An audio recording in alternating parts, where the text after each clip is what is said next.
21 बार क्षत्रियों को इस तरह से उद्धार करने के पश्चात, हीन करने के पश्चात शिव जी के पास गए परशुराम जी और बड़े प्रसन्न हुए महाराज। तत्पश्चात शिव जी ने उनको एक दिव्य संदेश दिया, कोई दिव्यता की ज्ञान की बातें बताई और कह दिया कि अब तुमको शास्त्र विधान से कार्य करना है। पहले शस्त्र का पूरा वर्णन बताया गया परशुराम का, अब शास्त्र के अनुसार चलना है। दोनों चीज की आवश्यकता है, शस्त्र भी चाहिए और शास्त्र भी चाहिए।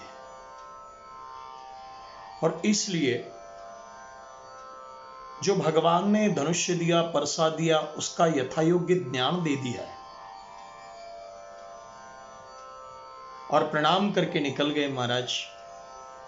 अपने पिता के लिए यथा योग्य जो है तर्पण विधि आदि कर दी। सबसे पहले जो धनुष्य है वो जनक जी के पास गए परशुराम जी, और भगवान महादेव के द्वारा प्राप्त जो धनुष्य था, बड़े ही हर्ष के साथ जनक जी को वो धनुष्य सौंप दिया।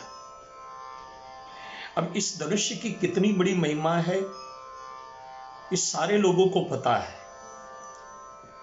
सीता स्वयंवर के अंदर क्या हुआ और किस तरह से प्रभु राम जी ने इस धनुष्य को तोड़ा।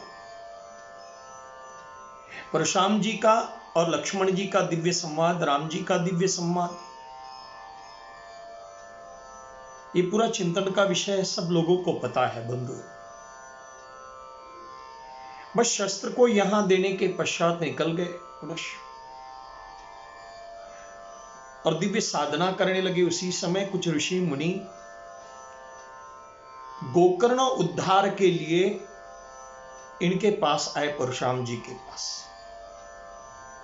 देखो, एक गोकर्ण तीर्थ है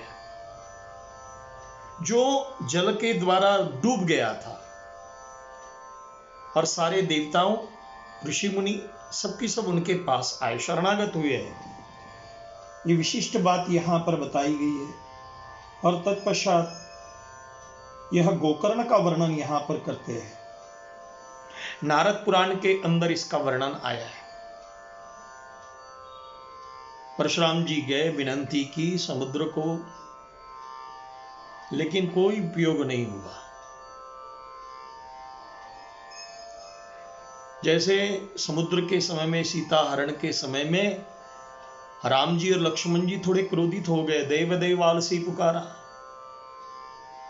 रोष के द्वारा ही फिर भगवान प्रकट हुए थे समुद्र से देवता।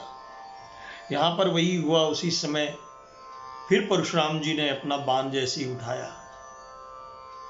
यहां वर्णन ये आता है, शस्त्र को जब जब भी उठाने लगे उस समय शरणागत हो गए और कहा कि गोकर्ण का स्थान ये खुला कर दो।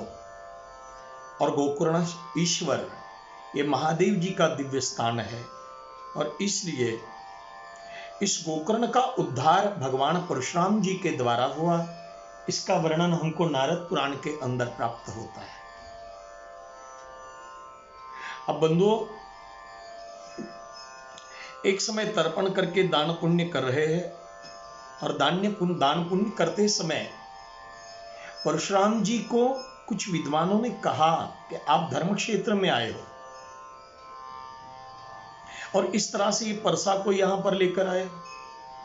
धर्म स्थान के अंदर ये परसे का कोई काम नहीं है। अब ऐसे कैसे छोड़े? परशुराम जी ने कहा इस परसे को, तो कहा आप हमको दे दीजिए, इसका सदुपयोग हम करेंगे। और इस परसे के जो है वो टुकड़े कर दिए महाराज। यहां वर्णन करते हैं, स्कंद पुराण में इसकी कथा आती है। छिन्न विच्छिन्न कर दिया और वहां पर ये पूजन के लिए योग्य हो गया। जिसकी जो मनोकामना होती है, इस शस्त्र को देखकर, उनका पूजन कर कर वो मनोकामना परिपूर्ण होती है। ऐसे स्कंद पुराण के अंदर इसका सुंदर वर्णन आया है। आगे चल के वहां पर एक भव्यता का मंदिर भी बन गया है। इनका वर्णन यहां पर करते हैं परशुराम जी की दिव्य कथाओं के द्वारा। तत्पश्चात एक और कथा यहां पर आती है। धर्मराज युधिष्ठिर महाभारत के अंदर बताया कि एक समय उनकी इच्छा हुई परशुराम जी के हम दर्शन करके आए, और इसलिए यह धर्मराज युधिष्ठिर जो है वहां गए। उनके जो दास थे परशुराम जी के अकृतप्रणि, उनसे प्राप्त हुआ, उनको मिले, कहा बैठिए। अकृतप्रणि ने परशुराम जी का पूरा जीवन चरित्र सुनाया और कहा आपको दर्शन होंगे। 14 आ रही है, 14 के दिन परशुराम जी दर्शन देते हैं, और पूरी कथाओं का वर्णन इनके द्वारा धर्मराज युधिष्ठिर ने सुना। इसका पूरा वर्णन हमको महाभारत के दिव्य कथा के अंदर प्राप्त होता है। परशुराम जी का चरित्र सुनना भी एक पुण्य प्रदान है, और इस तरह से ये कार्य हुआ महाराज। महाभारत में इसका वर्णन किया। तत्पश्चात इन्होंने एक अश्वमेध यज्ञ किया है, और अश्वमेध यज्ञ करने के पश्चात समस्त जो भूमि है सबको दान में दे दी। पद्म पुराण के अंदर इसका वर्णन आता है।